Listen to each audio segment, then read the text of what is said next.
এই কালিয়া স্টাইলে মজা পাইলাম না কিন্তু শেষ। কালিয়া রে, তুই এই জঙ্গলের মধ্যে কি করস? ললিতে আর যাব না বেগুন তুলিতে। এই জঙ্গলের মধ্যে কি করস? ওরা এনে মঙ্গল করে এনে গেছস কালিয়া রে। যে ভাই আইসো যেহেতু তাড়াতাড়ি করো, তাড়াতাড়ি করে বইরা দাও। আমার আবার জ্বালা টালা সহ্য হইতেছে না, অনেক মন যেতেছে। আচ্ছা ঠিক আছে, শুয়ে পর। এই আমি তোর এটা খুলি, আমি দিতেছি। হ্যাঁ আর হলো মামা মামি যেন না জানে।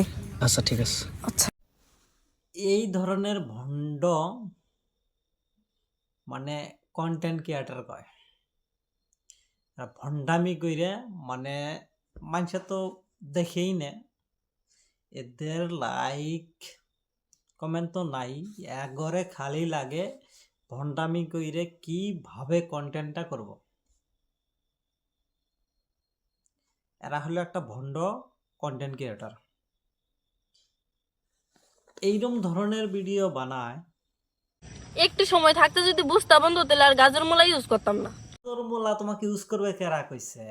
গাজর মূলা তোমাকে ইউজ করবে কেরা কইছে? তুমি ইউজ করো কি জানো? আমি আজকে কই দেই। এই এই বাসটা আছে না তোরে জায়গা মতো ঢুকে সব বন্ধ করবে। ও সভ্য বন্ডামি শুরু করছো। ও না, পানি লাও, পানি লাও, এই বড় বড় পানি লাও আছে না, ওইটা ইউজ করো। তোমার গাজর মূলা ইউজ করা লাগবে না, পানি লাও ইউজ করো। এরকম মোটা পানি লাও ইউজ করো, দেখতে পাচ্ছে ফটাফট